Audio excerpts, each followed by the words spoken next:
ഒരു ബഹുഭുജത്തിന്റെ പുറംകോണുകളുടെ തുക അതിന്റെ അകക്കോണുകളുടെ തുകയുടെ 2 മടങ്ങാണ്. എങ്കിൽ ബഹുഭുജത്തിന് എത്ര വശങ്ങളുണ്ട്?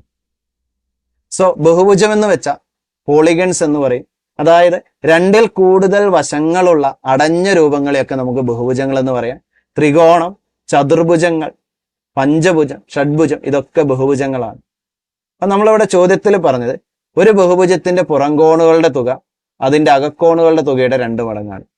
ഓർത്തു വെക്കുക, എല്ലാ ബഹുഭുജങ്ങളുടെയും പുറംകോണുകളുടെ തുക എന്ന് പറയുന്നത് 360 ഡിഗ്രി ആയിരിക്കും. ഏത് ബഹുഭുജം എടുത്താലും 360 ഡിഗ്രി ആയിരിക്കും.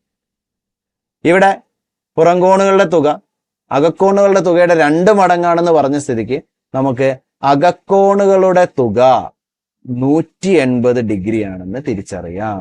അകക്കോണുകളുടെ തുക 180 ഡിഗ്രി.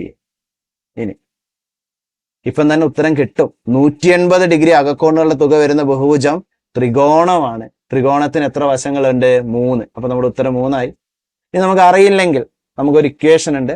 അകക്കോണുകളുടെ തുക കാണുന്ന ഇക്വേഷനാണ് n-2 × 180 ഡിഗ്രി. ഇതാണ് അകക്കോണുകളുടെ തുക. അത് നമുക്ക് 180 ആണെന്ന് തന്നിട്ടുണ്ട്. എങ്കിൽ നമ്മൾ n-2 കാണാൻ 180 ഡിവൈഡഡ് ബൈ 180 ചെയ്യുന്നു. n-2 1 എന്ന് കിട്ടുന്നു. സോ n = -2 അപ്പുറത്ത് പോകുമ്പോൾ +2 ആകും. n 3 ആണ്. വശങ്ങളുടെ എണ്ണം എത്രയാണ്? 3 ആണെന്ന് മനസ്സിലാക്കും.